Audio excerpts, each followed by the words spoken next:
네, 조금 전에도 전해드렸습니다마는 오늘 새벽 2시 45분쯤에 국민의힘 윤리위원회가 이준석 대표에 대해서 당원권 정지 6개월의 중징계를 내렸습니다. 여권이 요동치고 있는데 관련 소식을 국민의힘 혁신위 부위원장 맡고 계시죠? 조혜진 의원과 자세히 알아보도록 하겠습니다. 안녕하세요. 예, 반갑습니다. 바쁘고 힘든 시간이시죠?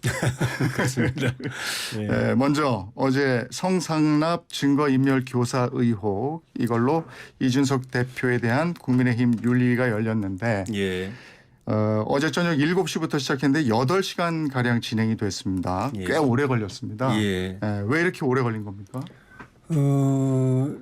이게 윤리위가 최고위원회의 그 하위 기관이잖아요. 하위 기관이 이제 말하자면 상위 기관을 네. 징계하는 형태고 네. 뭐 부담이 있겠죠, 당연히. 그리고 당 대표를 당윤리위원회가 징계한 예도 없었고 네. 예야 할 것 없이 처음 있는 거고. 그런데 이 사건이 사실관계나 증거가 명확하면은 또 고민이 상대적으로 덜할 텐데 네. 또 이게 윤리위가 강제수사권이 있는 기관이 아니기 때문에 사실관계나 사실 확인하고 증거를 확보하는 데 한계가 있습니다. 통상적으로는 그런 경우에는 이제 징계 등이나 당대표, 전당대회에서 선출된 당대표를 징계하기 이제 어렵죠. 네. 그런데 또 안팎의 여러 가지 이 여론이라든가 분위기가 이 상황에서 윤리위가 이 징계 심판을 소집해 놓고 사실관계 확인이 뭐 100% 안 됐다. 증거가 100% 확보가 안 됐다 해서 무혐의 할 수도 없고 네. 그런 여러 가지 복잡한 것 때문에 징계를 해야 할지 말지 또 한다고 하면은 수위를 어느 정도 해야 될지 고민이 깊어서 네. 그렇게 그 회의가 길었던 것 같습니다. 근데 이제 결과는 나온 거고 예. 이준석 대표가 3시간 동안 소명을 했고 예. 그 굉장히 좀 더 신중하게 판단을 한 것 같고 예. 근데 그 안에서 이견은 없었을까요? 있었겠죠. 그 새벽 2시 반까지 그렇게 갔을 때는 의견이 거의 뭐 일사불란하게 통일되어 있었으면은 빨리 끝났겠죠. 예. 사안 자체에 이게 사실이냐 아니냐에 대해서도 의견이 조금 다를 수도 있고 네. 혐의가 의혹이 사실이냐 아니냐에 대해서도 의견이 다를 수 있지만 그 심정은 비슷하더라도 네. 뭐 그리고 개연성이 있다고 하더라도 이걸 우리가 사실 확인을 할 수 있냐 증거도 확보 못한 상황에서 징계를 할 수 있느냐 이 부분에 대해서도 의견이 엇갈렸을 가능성이 있고 그리고 징계 수위가 6개월 당원권 정지면은 이거는 당대표한테 반성하고 정신 차려라 이런 수준이 아니고 네. 대표 그만두라는 의미거든요. 중징계잖아요. 예. 그러니까 형식상으로는 6개월간이지만 한시지만은 네. 그리고 그 뒤에 임기가 6개월 더 남아 있으니까 당 대표를 그만두게 강제하는 그 효력은 없지만은 내용상으로는 당 대표 그만두라는 징계이기 때문에 네. 그에 대해서도 내부에서 좀 감론을박이 있었을 수 있죠. 근데 당 내에서는 분위기가 어떻습니까? 이 징계 수위가 적당하다고 보는 분위기입니까? 어떻습니까? 우리 뭐 국회의원들 같은 경우는 의총을 열어서 이걸 의논을 한다든지 네. 해서 각자 의견을 들어볼 기회가 없어서 뭐 확정적으로 뭐라고 할 수는 없는데 전체적인 분위기는 이 대표에 대해서 적어도 의원들 수준에서는 또 우리 열성 지지자들 당원들 수준에서는 그렇게 우호적이지 않은 것 같습니다. 네. 그건 어떤 면에서 그렇습니까? 그 30대 원영선 원외 당대표가 우리 보수정당의 당대표가 됐다는 것 자체가 큰 혁신이고 변화거든요. 그래서 그걸 계기로 해서 우리 당에 대해서 비호감이었던 또 전혀 우호적이지 않았던 젊은 유권자들이 대거 우리 당에 참여하고 또 당원도 되고 이렇게 됐지 않습니까? 그런 변화가 지난 대선에서 아슬아슬하게 이기는 데 있어가지고 큰 힘이 됐던 건 사실이죠. 네. 그 뒤에 그 전에 또 그 서울시장 선거를 비롯한 그 보궐선거에서 이기는 데도 큰 힘이 됐고 또 최근에 지방선거에서도 또 압승한 데도 큰 힘이 됐다.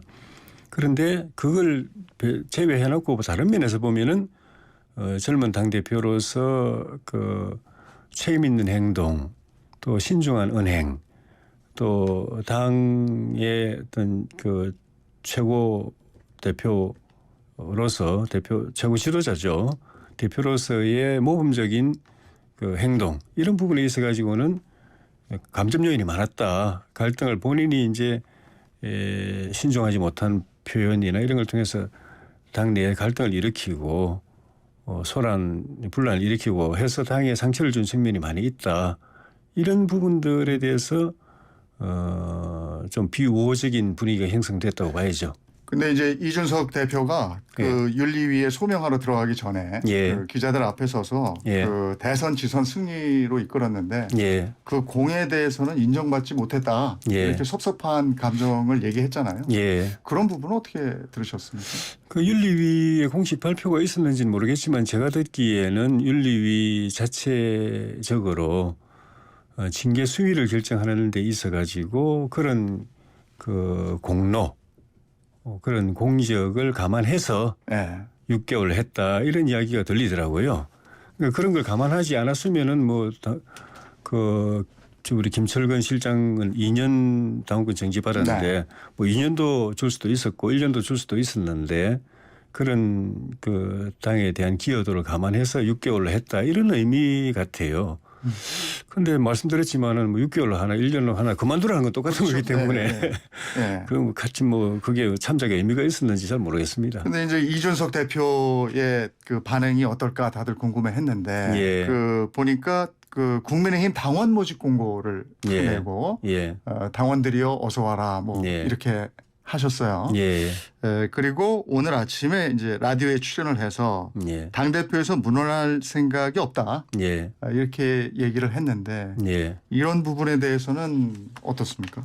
부분은 본인을 그 보호하기 위해서 젊은 당원들의 도움이 필요하다는 그런 측면도 있을 것이고 또 우리 당이 전체적으로 후퇴하지 않기 위해서는 젊은 유권자들이 더 많이 들어와 가지고 당이 좀 더 앞으로 갈 수 있도록 역할을 해줘야 된다는 그런 호소일 수 있죠.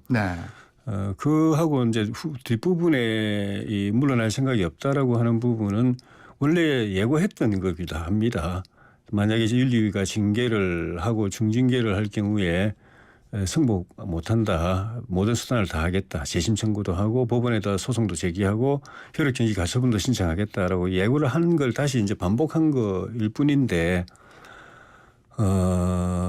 참 이렇게 되면은 뭐 예를 들면 가처분 신청 같은 경우에는 이제 빨리 결정이 내려지기 때문에 그까지는 본인이 억울한 걸 이제 호소한다는 측면에서 정당의 정치적인 문제를 법원에 가져가고 판사의 손에 맡기는 것 자체는 뭐 바람직하지는 않지만은 본인이 억울하게 생각을 해서 가처분 신청까지는 뭐 할 수도 있다고 보더라도 만약에 가처분 신청이 받아들여지면은 일단 본인은 그 당대표 권한을 다시 정지가 풀리는 거기 때문에 정상적으로 또 행사하면 되는 것이고 만약에 안 받아들여 기각되면은 더 이상 저는 본안 소송 같은 걸 하면서 당이 더 깊은 상처를 입는 거는 안 하는 게 전 바람직하지 않겠나.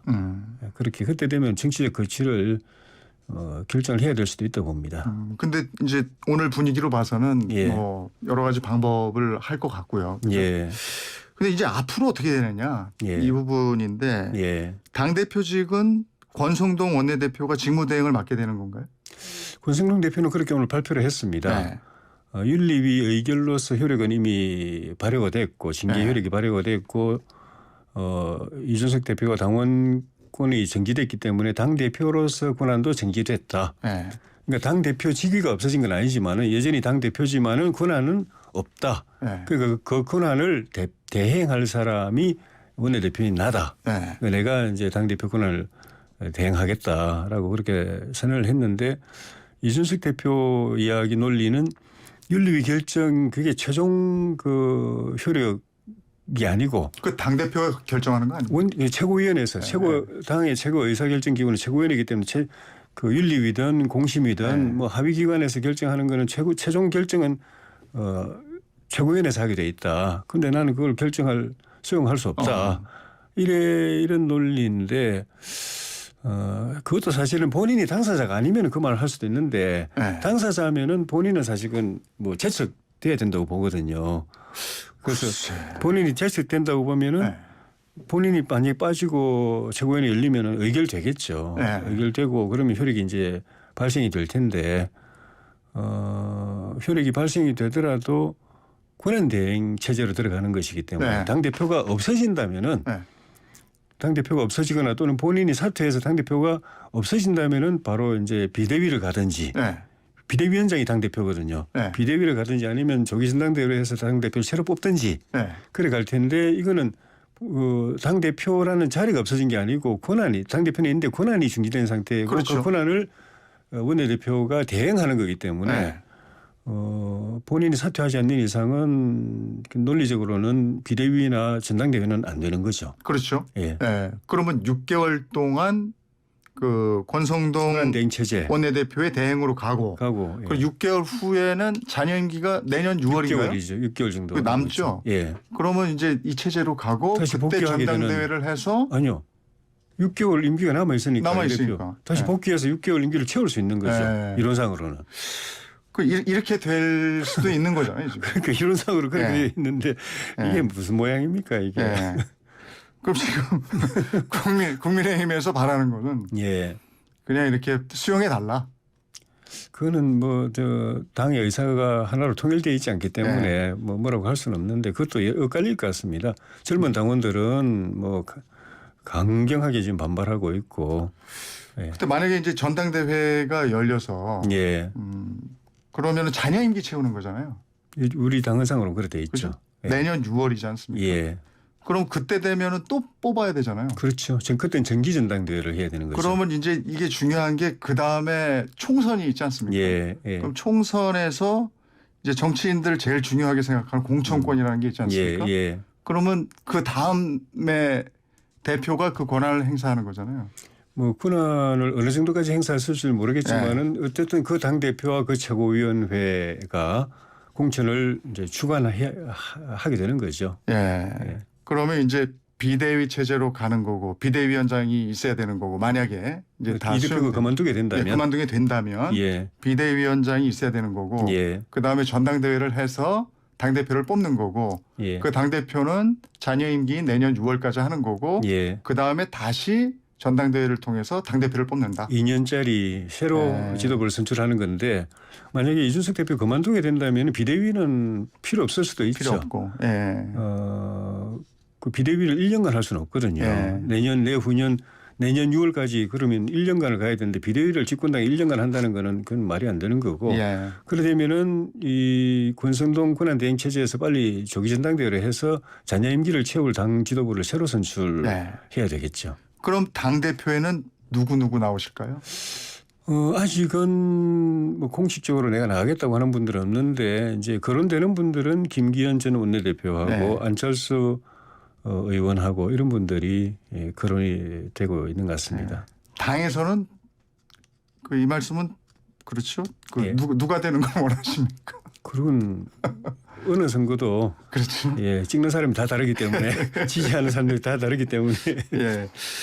자, 근데 이준석 대표가 예. 이런 표현을 썼습니다. 배 떨어지니 까마귀들의 합창. 예. 예, 뭐 이렇게 얘기하고 뒤에 숨어서 대포차 같은 정치 이렇게 얘기를 했고 예. 그다음에 거기 들어갈 때 JTBC인가요? 예. 그 뭐 방송한 내용, 예. 보도가 된 내용 그걸 얘기하면서 뭔가 있다 예. 이렇게 얘기를 한 것 같습니다. 예. 윤핵관을 얘기하는 것 같은데 예. 예, 어떻게 생각하십니까? 계속 그렇게 이야기를 해왔죠. 1, 2위 배후에 윤핵관이 있다는 취지의 이야기를 해왔는데 이 대표가 자신의 혐의에 대해서 뚜렷한 사실 확인이나 증거 확보가 없이 윤리위가 이렇게 징계하는 것에 대해서 억울하게 생각하잖아요. 네. 그러면 마찬가지로 그 배후라든지 이런 거에 대해서도 뚜렷한 사실이나 증거가 있을 때 이야기를 하는 게 맞지. 그냥 추측으로 윤핵관이 있고 뭐 어떻고 이렇게 말하는 것도 사실은 안 맞은 거죠. 그렇다면 본인이 사실관계나 증거도 없이 윤리위가 징계 내린 것에 대해서도 네. 그걸 잘못이라고 말할 근거가 없잖아요. 그럼 어쨌든 보도가 이렇게 됐으니까 예. 뒤에 윗선이 개입돼 있는 것 같다는 보도가 있었으니까 예. 뭐 녹취가 나왔으니까 이 예. 부분은 그럼 당 차원에서 수사를 좀 조사를 좀 합니까? 한다면 이제 윤리위가 네. 그걸 해야 될 부분인데 그게 윗선이라는 사람이 당 내의 사람인지 당 밖의 사람인지 그 사람들이 뭐 역할을 어떻게 했다는 것인지 이런 것들이 이 대표의 제기된 의혹을 규명하는 데 있어 가지고 필요한 부분일 수 있는데 이미 징계가 이렇게 내려진 상황이기 때문에 뭐 이론상으로 본다면은 최고위원회에서 최종 다시 의결하기 전에 그 의결하는 과정에서 윤리위 심사는 이렇게 결론이 났는데 네. 당대표 6개월 당원권 정지로 결론이 났는데 그 과정에서 뭐 이런 뭐 그 부당한 작용이 있었다고 하니까 그거 확인해 보자. 확인해 봐가지고 부당한 작용에 의해서 잘못된 결정이라고 한다면은 이거는 뭐 기각시키든지 네. 아니고 뭐 그건 뭐 실체가 없고 있다고 하더라도 그 윤리위 결정에 영향이 없었다 하면은 뭐 기각하고 그걸 갖다가 네. 이제 무시하고 확정한다든지 그런 건 있을 수가 있지만 윤리위가 이걸 다시 조사하겠나 싶어요. 그렇죠. 예. 혁신위 얘기도 좀 하겠습니다. 예. 예. 혁신위에서 그 지금 삼선 의원이시잖아요. 예. 근데 삼선 초과 연임 금지를 제시하셨는데 예. 다선 의원들 반발 안 합니까? 근데 그 내용이 아직 이제 제가 이 화두를 던진 거고 네. 이 화두는 사실은 여야 할 것 없이 이전에도 제기가 됐다가 결말이 없이 그냥 흐지부지된 사안이거든요. 그래서 구체적인 내용에 들어가서 들여다보고 이제 각자 입장을 이야기를 해야 될 텐데 일단 하나의 원칙은 이거는 소급 적용은 안 됩니다. 네. 왜냐하면 우리 헌법의 29조 2항인가 보면은 소급 입법으로 참정권을 제한할 수 없다고 금지시켜 놨거든요. 네. 그러니까 이 제도가 도입돼서 만약에 다음 총선 때부터 적용된다고 하더라도 그때로부터 3선을 카운트해서 제한을 할 수 있는 거지. 네. 그 이전에 이 제도가 도입되기 전에 3선 한 사람들 대상으로 해서 이제부터 나오지 마라. 이거는 헌법이 금하고 있는 거기 때문에 걱정할 필요 없는데 사실은 내용을 모르기 때문에 뭐 3선, 4선, 5선들 다 집에 가라는 건가 이런 그 염려는 할 수 있죠. 그런데 그럴 필요가 전혀 없는 사안입니다. 혁신이 부위원장이세요. 예. 혁신이라는 건 이제 그 잘못된 것을 좀 예. 바꿔보자 예. 이런 취지일 텐데 예. 국민의힘에서 변화돼야 되는 부분은 뭐라고 생각하십니까? 일단 현상적으로 보면 지금 실시간으로 중계되고 있는 이 당내 상황 이게 이대로 가면 안 되는 걸 보여주잖아요. 당내에서 지도부끼리 치고받고 싸우고 윤리위하고 당도 최고 지도부가 싸우고 서로 승복 안 하고 법원으로 가져가고 또 이 안에서 젊은 당원들하고 또 그 아닌 분들하고 또 이렇게 엇갈려 있고 갈등 일으키고 이게 자체가 네. 우리 당이 이대로 가면 안 된다는 걸 보여주고 혁신이 필요하다는 걸 보여주는데 구조적으로 보면은 결국은 이게 이제 당권 싸움하고도 관계가 있고 그건 공천권 싸움하고도 관계가 있고 공천권이 문제가 되는 거는 개파 공천을 하니까 문제가 되고 네. 그런 걸 좀 바로잡고 또 일선 당원들의 권한과 참여를 또 확대시키는 혁신이 필요하고 참 결국 젊은 인재들을 키우는 그 정당의 변화 네. 그런 것들이 필요하다고 봅니다. 더 말씀을 듣고 싶은데 또 예. 정해져 있는 시간이 있어서요. 경제도 지금 그렇고 여러 가지로 예, 이런 기사가 좀 안 났으면 좋겠는데. 맞습니다. 예. 예. 자, 오늘 여기까지 듣겠습니다. 조혜진 국민의힘 의원과 함께했습니다. 고맙습니다. 예, 고맙습니다.